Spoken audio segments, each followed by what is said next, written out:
कसं लाचची मागणी करत आणि ते पकडले जातं, म्हणजे खूप मोठी गोष्ट आहे. सरकारला याच्यावर लक्ष दिलं पाहिजे आणि कारवाया केली पाहिजे. अशा अधिकाऱ्यांच्यावर मोठी कारवाई करून ते स्वच्छता अभियान सारखं. मग तुम्हाला कसं सोडलं? म्हणजे बाहेर तुमची चौकशी वगैरे झाली नाही का, की तुमची चेकिंग वगैरे झाली नाही?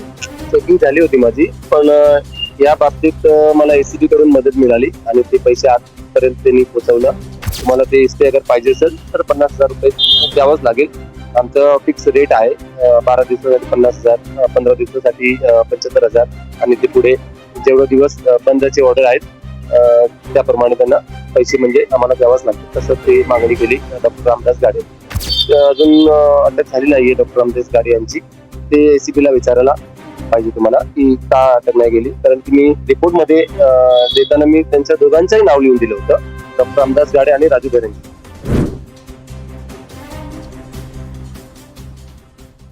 तर आज आपण हरिराम घांची यांना भेटणार आहोत. त्यांनी अशी तक्रार केलेली आहे की मंत्रालयामध्ये त्यांच्याकडून लाच घेण्यात आली. खरं तर त्यांचं जे मेडिकल आहे स्टे ऑर्डर साठी त्या फायली पुढे पोहोचवण्यासाठी त्यांच्याकडून तब्बल 50,000ची लाच त्यांनी मागितली. आपण त्यांच्याचकडून जाणून घेऊया की नक्की हा प्रकार काय आहे, कसला प्रसंग आहे, नक्की त्यांच्याकडून कोणत्या हिशोबाने ते 50,000 घेण्यात आले हे आपण त्यांच्याकडूनच विचारणार आहोत. तर घांची साहेब, मला सांगा की नक्की काय हा प्रकार आहे आणि तुमच्याकडून कसले 50,000 रुपये घेण्यात आले? मॅडम, माझी मेडिकल स्टोर आहे मुंबईत वडाळ्यात अंतपिल्ला. त्यासाठी मी मंत्रालयात गेलेलो होतो. म्हणजे माझ्याकडे आमच्या डिपार्टमेंटची व्हिजिट झाल्यानंतर त्यांनी आम्हाला 12 दिवसाचे सस्पेन्शन ऑर्डर दिलं होतं. त्या आदेशाविरुद्ध आम्ही मंत्रालयात अपील दाखल केलेली होती मंत्री महोदयांच्या ऑफिसमध्ये. त्यानंतर तिथे मला ते राजू धरंगे नावाचे लिपिकांचा नंबर भेटला आणि त्यांच्याशी बोलणी झाली माझी फोनवर, आणि त्यांना फोनवरही मी पाठवलं माझी ती अपिलाची कॉपी वगैरे, आणि त्यांनी मला तिसऱ्या दिवशी बोलवून घेतलं आणि ते डायरेक्ट त्यांनी म्हणले की 50,000 रुपये तुमच्या इष्टसाठी लागणारच आणि म्हणून तुम्हाला 50,000 द्यावं लागेल. आणि नंतर मग मी त्यांना बोललो की साहेब एवढं नाही देऊ शकत मी, काहीतरी कमी करून घ्या. आणि मी त्यांना बोललोय पण की साहेब मी एक जागरूक नागरिक आहे, मी आरटी ऍक्टिव्हिस्ट आहे, मी एक पॉलिटिकल पर्सन आहे, त्यामुळे माझं एवढे पैसे घेऊ नका माझ्याकडून, काहीतरी कमी करा. तर त्यांचं म्हणणं होतं की मी नाही कमी करू शकत, आमचं ठरवलेले नक्की आहे ते 12 दिवसासाठी 50,000 रुपये. मग काय करायचं? मग ते म्हणले की आमच्या सरांना भेटा, ते काय करतील कमी, आणि ते बोलण्यावरच फायनल होईल.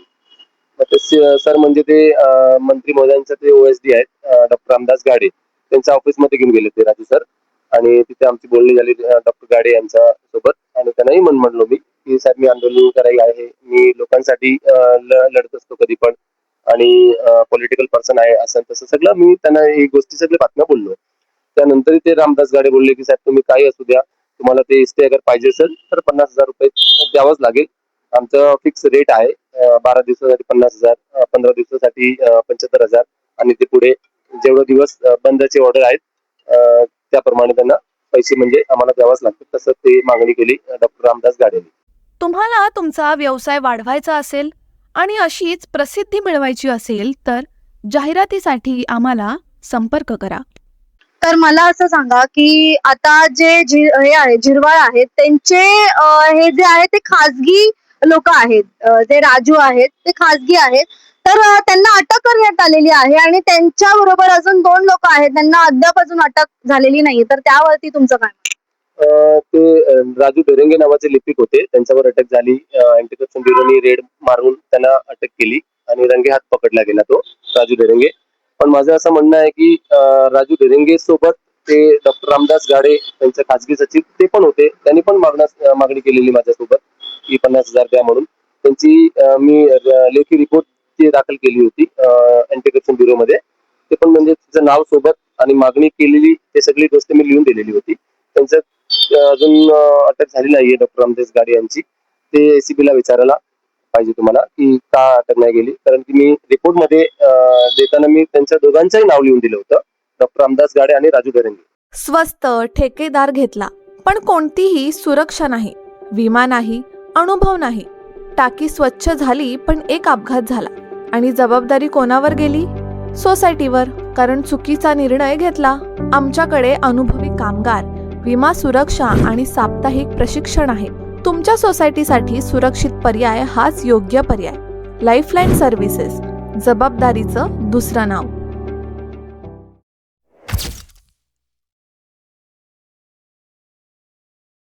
मला सांगा की रक्कम 50,000 रुपये होती आणि तुम्ही असं म्हणला की सेटलमेंट करून करून त्यांना तुम्ही 35 पर्यंत घेऊन आला.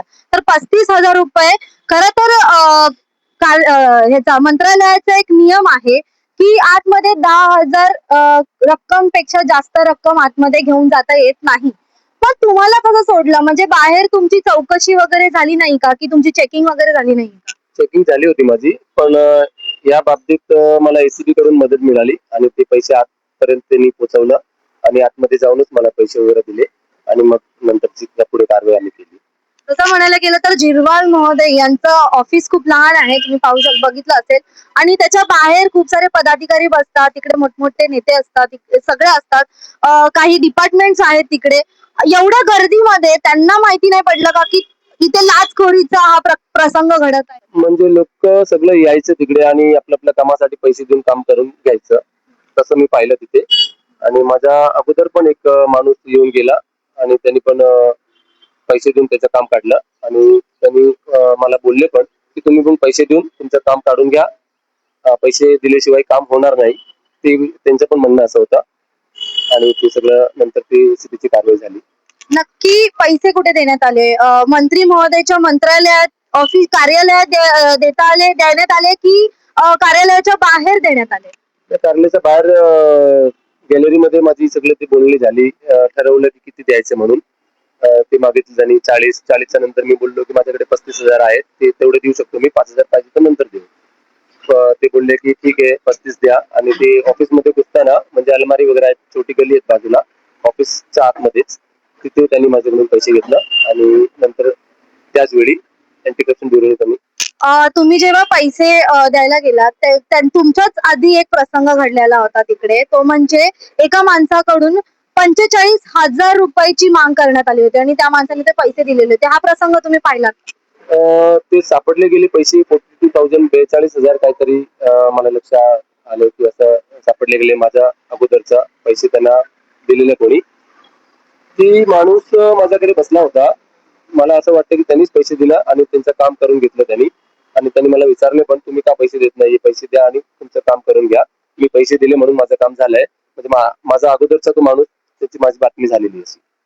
तुम्ही आधी जो उल्लेख केला की 12 दिवसामध्ये 50,000 रुपये द्या, असं त्यांनी ते रेट ठेवलेला आहे. तर असं काही रेट कार्ड वगैरे आहे का त्यांच्याकडे की 12 दिवसाचे 50,000 रुपये देणार आणि त्याच्यानंतर किती, असं काही रेट कार्ड आहे का? त्यांनी मला सांगितलं की तुमचे 12 दिवस आहे म्हणजे 50,000 द्यावाच लागेल, आमचा रेट फिक्स आहे, याच्यात कमी होणार नाही.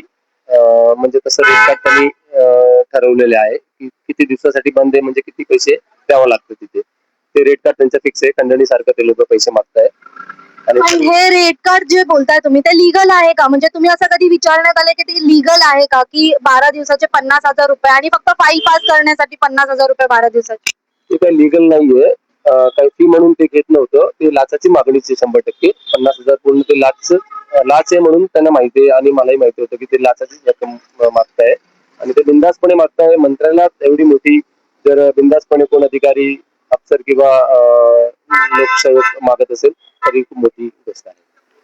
मला सांगा की याआधी तुम्ही स्टे ऑर्डरच्या फाईली घेऊन जात होतात आणि त्याआधी तुम्हाला काय म्हणजे त्यावेळी तुमच्याकडून लाच वगैरे घेण्यात आली का, की हा जो पहिला प्रसंग आहे जो तुमच्या बरोबर?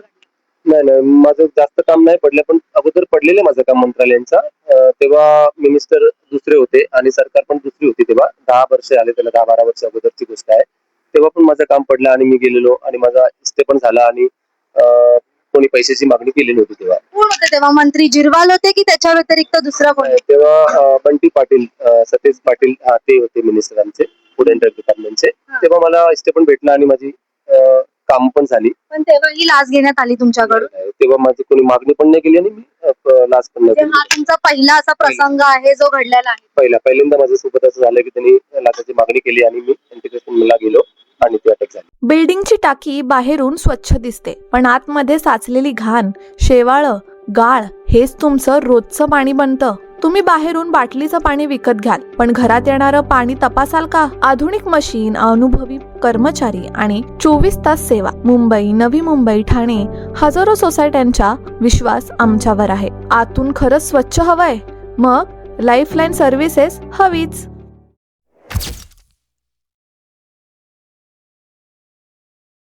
काय वाटतंय तुम्हाला की फूड अँड ड्रग डिपार्टमेंट म्हणजेच तुम्ही जे सांभाळता ते खरं तर लोककल्याणासाठी सांभाळता.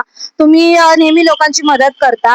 आता सध्या मेडिकल इश्यूज लोकांना खूप जास्त झालेले आहेत, तर त्यासाठी मेडिकल हे तात्पर असतं नेहमी. तर अशा सेविकारींमध्ये जर भ्रष्टाचार होत राहिला तर काय वाटतंय कुठे चाललंय महाराष्ट्र?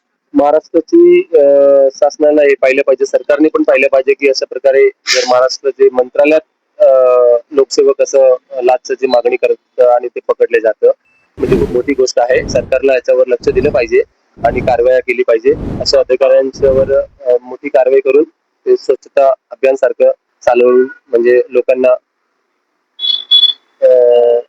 मदत केली पाहिजे. एक जागरूक नागरिक म्हणून तुम्ही काय म्हणताय की हा भ्रष्टाचार थांबला पाहिजे की नाही? कारण सेवेकरींबरोबरच असे भ्रष्टाचार होत राहिले तर एक जागरूक नागरिक म्हणून तुम्हाला काय सांगायचं?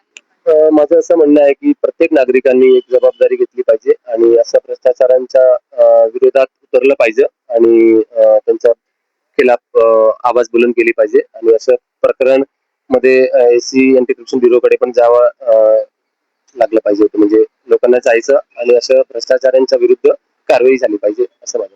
एक शेवटचा प्रश्न आहे. त्यांनी असं वक्तव्य केलंय झिरवाल यांनी की जर मी या भ्रष्टाचार प्रकरणात पकडलो तर मी राजीनामा देईन, असं त्यांनी वक्तव्य केले. तर काय वाटतंय की हेच त्यांचा हात आहे आणि त्यांनी ते जर पकडलेच तर त्यांना खरंच राजीनामा दिला पाहिजे? दिलाच पाहिजे, कारण की मंत्रिमंडळांचे सुप्रीमो ते आहे झिरवाल साहेब आहेत. त्यांच्या ऑफिसमध्ये जर अशी घटना घडत असेल तर त्यांची जबाबदारी पण आली पाहिजे आणि त्यांनी पण सुद्धा कारवाई केली पाहिजे. त्यांनी राजीनामा देऊन मग पुढची कारवाई ती अँटी करप्शन ब्युरोवाल्यांनी केली पाहिजे आणि चांगल्या पद्धतीने केली पाहिजे आणि मोठ्या प्रमाणाने केली पाहिजे. कारण की यांच्यामध्ये तो एकच लिपिक न होता, ते रामदास गाडे पण त्यांनी पण सुद्धा माझ्याकडे मागणी केली तोंडारूपी की मला 50,000 द्यावंच लागेल तुम्हाला. म्हणून ते सगळे मोठी आणि छोटी माछली सगळी पकडली गेली पाहिजे असं माझी मत आहे. हाऊसिंग सोसायटीच्या पाण्याच्या टाक्या स्वच्छ करणारी मुंबईतील नंबर 1 कंपनी म्हणजेच लाईफलाईन सर्व्हिसेस. तर जसं की सांगितलं दादांनी की मोठ्या मासे आणि छोटे मासे ही पकडले गेले पाहिजेत. मंत्रालयामध्ये झिरवाल यांचेच खाजगी लोक अशा प्रकारे मदत करतात लोकांना की जर तिकडे काही मदत मागायला गेले तर 50,000 रुपयाची माग करतात.